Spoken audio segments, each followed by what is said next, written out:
자, 반비례 관계 문제 오늘 세 번째 시간 시작하겠습니다. 자, 이제 문제풀인데요. 자, y가 x에 반비례하고 x가 2일 때 y 값이 12이다. 그렇다면 x가 마이너스 4일 때 y 값은 얼마겠느냐, 그런 문제가 되겠죠. 그러면 일단 우리 저기 앞에서 정비례 배울 때는 y가 x에 정비례하고 그러면 무슨 식을 일단 쓰라 그랬죠? 정비례하니까 y는 ax 이렇게 쓰라고 그랬죠. 반비례는 어떻게 한다고 그랬어요? 예, y는 x분의 a, 이렇게 x가 분모로 내려가서 x분의 a 그렇게 쓰라고 했었어요. 그러니까 y가 x에 반비례하고 여기까지만 먼저 생각해서 반비례한다고 그랬으니까 y는 x분의 a구나 하고 식을 먼저 써놓고 시작을 하는 거예요. 반비례식입니다. 정비례식은 y = ax고요. 자, 그때 이제 이 a 값을 상수를 가르쳐 주기 위해서 x가 2일 때 y는 12이다 이거를 가르쳐 준 거예요. 그러면 x가 2일 때 y가 12라고 그랬으니까 x 대신에 2, y 대신에 12를 대입하면 식이 성립을 한다는 얘기예요. 그래서 x 자리에 2를 대입하고 y 자리에 12를 대입합니다. 그럼 12는 2분의 a. 우리가 궁금한 건 지금 a 값이잖아요. 그래서 a를 구하기 위해서 양변에 얼마를 곱한다? 2를 곱한다. 그래서 2를 약분하면 a는 24가 되겠죠. 자, a는 24. a 값을 구하라고 했으면 여기서 끝나죠. 근데 a 값 구하라는 게 아니고 x가 마이너스 4일 때 또 y 값을 구해라 그랬죠. 한번 또 하는 거예요. 그럼 이제 우리가 a = 24라는 걸 알았으니까 이 반비례식은 정확히 y는 x분의 24다. 이렇게 이제 식을 알아내는 거예요. 식을 알아냈으니까 x가 마이너스 4일 때 y 값 구하라고 하면 x 대신에 마이너스 4를 여기다 대입만 하면 되겠죠. 자, 그래서 y는 마이너스 4분의 24가 돼서 6이 된가요? 그래서 마이너스 6이 답이 되겠습니다. 이건 쉬운 문제입니다. 자, 그 다음 문제 한번 봐봅시다. 다음 중 y가 x에 반비례하는 것을 모두 고르시오 그랬죠. 정답 2개라고 그랬습니다. 자, y가 x에 반비례하는 식을 골라라. 그럼 우리가 y가 x에 반비례하는 식은 어떻게 된다 그랬어요? x가 2배가 되면 그때 y는 2분의 1배가 되고, x가 3배가 되면 y는 3분의 1배가 되고, x가 4배가 되면 y는 4분의 1배. 이런 식으로 나가는 게 반비례하는 관계라고 그랬죠. 그래서 여기에서 말한 이 1번부터 5번까지를 우리가 표를 한번 만들어 봐야 돼요. 각각이. 그래서 우리가 이게 반비례하는 건지 정비례하는 건지 또는 아무 관계가 없는 건지 이런 거를 알 수가 있습니다. 자, 1번부터 한번 해봅시다. 자, 1번. 5명씩 한 모둠을 만들 때, 5명씩 한 모둠을 만들 때 모둠의 숫자 x와 전체 학생 수 y 그랬습니다. 여기서 이 x하고 y를 뭘 x라고 했고 뭘 y라고 했는지 이거를 정확히 알아야 됩니다. 자, 그러면 1번 표를 한번 만들어 보죠. 자, x, y. 자, x는 모둠수예요. 모둠수. y는 전체 학생. 그럼 한번 만들어 봐요.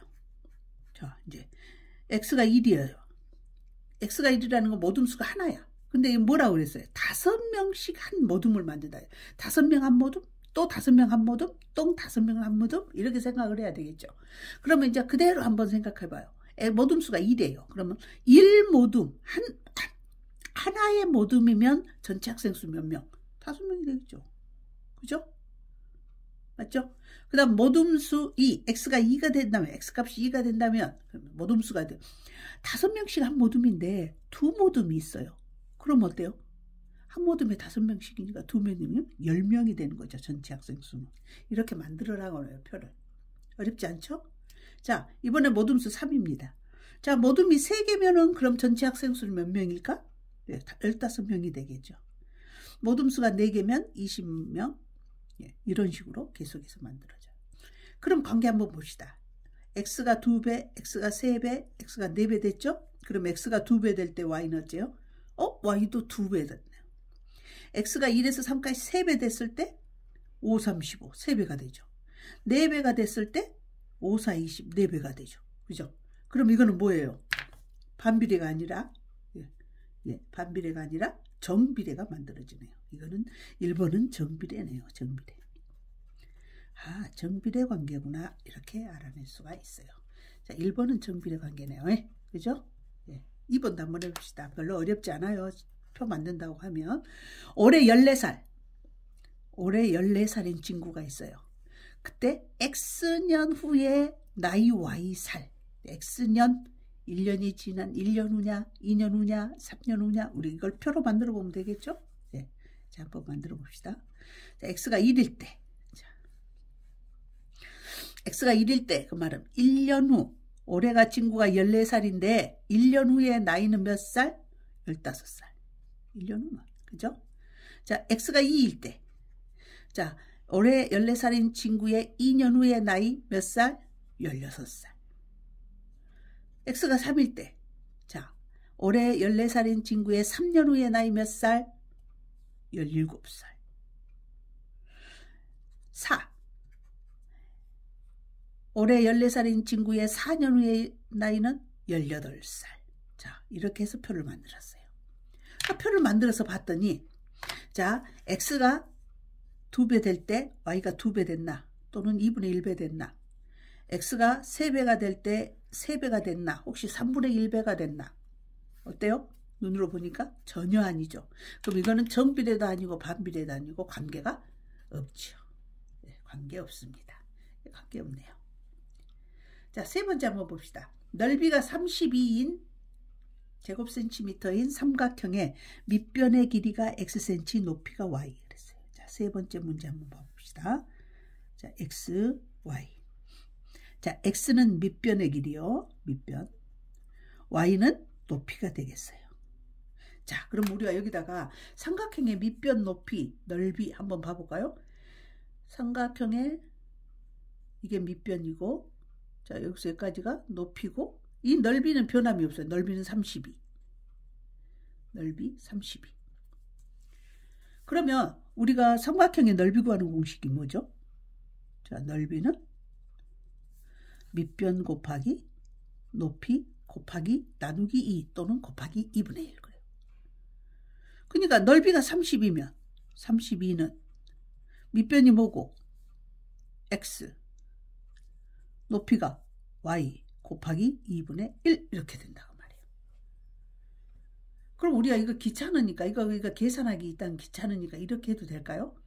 여기 2분의 1이 있으니까 오른쪽에다가 똑같이 그냥 오른쪽에도 2 곱하고 왼쪽에도 2 곱하면 등식이 성립하잖아요. 그죠? 그럼 이거 없어지면 x 곱하기 y는 64가 됩니다. 그러니까 뭐냐면 x에다가 y를 곱하면 64가 나와. x가 뭐냐? 밑변의 길이에다가 높이 y를 곱하면 밑변 곱하기 높이가 64만 나오면 되는 거예요.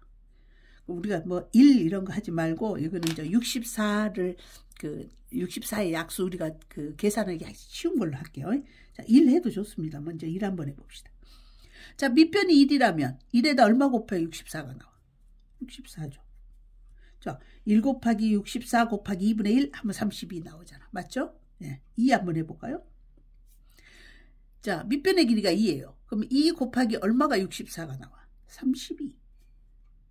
그죠? 자, 이번에는 4 한번 해봅시다. 4. 나누어지는 숫자로 하는 게 좋으니까요. 자, 4. 밑변이 4예요. 4 곱하기 얼마가 64예요? 16? 네. 자, 이런 식으로 된다는 걸 알았어요. 여기서 잠깐 한번 봐볼까요? 몇 배? 2배. 한번 봐봐요. 64가 32가 됐어요. 뭐요? 2로 나눠져 버렸죠. 2분의 1배. 64에다 2분의 1을 곱하면 32가 나오니까. 자, 1에서 4가 되면 4배가 됐죠. 그러면 64에서 16이 되려면 64 곱하기 4분의 1 하면은 4분의 1배. 그래서 이거는 보니까 2배가 될 때 2분의 1배가 됐고 4배가 될 때 4분의 1배가 됐어요. 하나 더 해볼까요? 8 한번 해보자. 8. 자, 밑변이 8이에요. 8 곱하기 얼마가 64? 8, 8은 64. 그렇죠. 자, 그럼 여기서 몇 배? 8배. 그럼 여기서 여기까지 몇 배? 64에도 얼마 곱해야 8 나와? 8을 8분의 1을 곱해야 8, 8은 64가 나오죠. 8분의 1배. 그럼 됐죠? 2배, 2분의 1배, 4배, 4분의 1배, 8배, 8분의 1배. 이런 관계가 무슨 관계? 네, 우리가 원하는 반비례 관계가 바로 이것이다. 그래서 이 세 번째 문제는 반비례 관계가 되겠어요. 좀 이렇게 알아보면 된다는 거예요. 그렇게 어렵지는 않습니다. 자, 그 다음 4번도 한번 해볼까요? 자, 4번. 1m당 무게가 15g. 1m당 무게가 15g인 철사가 있어요. 1m 무게가 15g인 철사. 아, 1m의 무게가 15g이구나. 그러면 xm의 무게 y. 아, 그러면 이 x는 그 철사의 길이를 뜻하는 것이고 이거는 그 철사의 무게를 뜻하는 거구나. 그리고 x가 1일 때 한번 해봐요. 그럼 철사 1m의 무게 얼마였어요? 15g. 맞았죠? 철사 2m의 무게, 철사 2m. 철사 1m당 15g이니까 2m면은 얼마? 2배인 30. 철사 3m의 무게, 그랬어요. 1m에 15g이니까 3m면 그놈이 3개 있으니까 45. 4m의 무게, 그랬어요. 15g이 4번 있으니까 60. 네, 계산은 내가 했습니다. 자, 봐봐요. x가 2배가 됐죠? 그랬더니 y가 어째요? 2배가 됐네요. x가 3배가 됐더니 y값도 3배가 되네요. x가 1에서 4로 4배가 됐더니 y도 여기다 4를 곱하면 60 나오죠? 4배가 됩니다. 그러면 이제 2배 될 때 2배, 3배 될 때 3배, 4배 될 때 4배니까 이거는 무슨 관계다? 예, 정비례 관계죠. 정비례. 예, 정비례 관계입니다. 4번은 정비례. 자, 5번 한번 해보죠. 자, 5번. 자, 시속 Xkm로 160km를 가는데 걸린 시간 Y. 이거 속도 문제네요. 속도 문제는 일단 뭐 하라 그랬죠? 예. 자, 무당벌레를 그리라 그랬죠. 자, 위쪽에 뭐? 거, 속, 시. 자, 거리 구하는 공식은 속력 곱하기 시간, 속력 구하는 공식은 시간분의 거리, 시간 구하는 공식은 속력분의 거리. 예, 그렇게 하면 된다 그랬어요. 자, 여기서 시속 Xkm. 자, 시속이 X. 이 자리가 X가 있고. 그 다음 160km. 이게 160km가 거리죠. 그때 걸리는 시간 Y. 그죠? 그럼 결국은 거리는 속력 곱하기 시간이고 속력은 시간분의 거리예요. 우리는 지금 x가 1시간일 때 또는 2시간일 때 또는 3시간일 때 예를 들어서 이렇게 알아본다고 해봐요. 그러면은 그러려면 y값을 구해야 되죠. 1시간일 때 시속 시간이 아니죠. 시속 1km 달릴 때 그 시간 얼마. 시속 2km 다닐 때 시간 얼마. 이걸 알아봐야 되잖아요. 그러죠? 그래서 결국은 y값을 구해야 되니까 여기서 식을 y를 만들어요. y는 속력이죠. 자, 속력 구하는 공식은 이 그림에서 뭐라고요? 시간분의 거리. 자, 시간분의 거리. 이렇게 식이 된다고요. 속력을 y값을 채우려니까. 그러면 속력이 지금 여기서는 뭐예요? 속력 y값이 뭐예요? 시간이죠. 시간은 속력. 잘못했어요. 미안해요. 자, 여기서 x가 속력이고 시간이 y고 그 다음 거리가 160 잘못했습니다. 다시 할게요. 결국 y값을 구하려면 시간을 구해야 되죠. 시간. 자, 시간은 뭐 분의? 속력분의 거리. 이렇게 만들어진다. 근데 여기서 시간은 뭐라고 그랬다? y. 그래서 여기다 y를 집어넣으면 y는 속력이 뭐예요? 속력 x. 분의 거리가 얼마예요? 160. 뭐 우리는 벌써 이 식에서 이런 식이 나왔다는 것 자체가 이 자체가 어떤 꼴이에요? 여러분 맞춰보세요. 이게 어떤 꼴? 반비례 꼴이잖아요. 그러니까 이건 따지지도 말고 5번도 반비례라고 답을 해도 돼요. 근데 이제 실제로 한번 이 표를 만들어 보게요. 자, x가 1일 때, 즉 여기가 1일 때 1분의 160이에요. 그러면 y값은 160이 되죠. x가 2면 약분하니까 80. 4분 약분 안 되니까 제가 이걸 4로 고쳐볼게요. x가 4일 때 그럼 4분의 16은 40. 자, 5도 되기는 해요. 5분의 160은 5일은 5, 3, 15, 5, 20이니까 32. 자, 이렇게 값이 만들어집니다. 그럼 자, x가 몇 배일 때? 2배일 때. 자, y값 한번 봐봐요. 160에서 80으로 줄어버렸으니까 뭐예요? 2분의 1배. x가 4배일 때 160에서 40으로 줄었어요. 160에다 4분의 1 곱하면 40 나오죠? 그래서 4분의 1배. 자, x가 몇 배가 될 때? 5배가 될 때 160이 32가 되려면 5분의 1. 5분의 1을 곱하면 32가 나와요. 즉 2배일 때 2분의 1배, 4배일 때 4분의 1배, 5배일 때 5분의 1배 하는 거 보니까 어떤 형식이다? 네, 이거 반비례 형식이다. 자, 이렇게 알아내서 5번째도 반비례다 이렇게 합니다. 지금 내 그 설명이 깁니다. 실제로 문제 풀 때는 이렇게 길지 않아요. 내가 설명을 하기 때문에 지금 이렇게 길어졌어요. 반비례하는지 정비례하는지 알아보려면 이렇게 표를 x, y 표를 만들어서 x가 n배 할 때 2배 할 때 y가 2분의 1배, x가 10배 할 때 y가 10분의 1배 이런 식으로 만들어지면 그건 전부 다 반비례 관계이다. 이렇게 알면 되겠습니다. 네, 여기까지입니다. 수고하셨어요.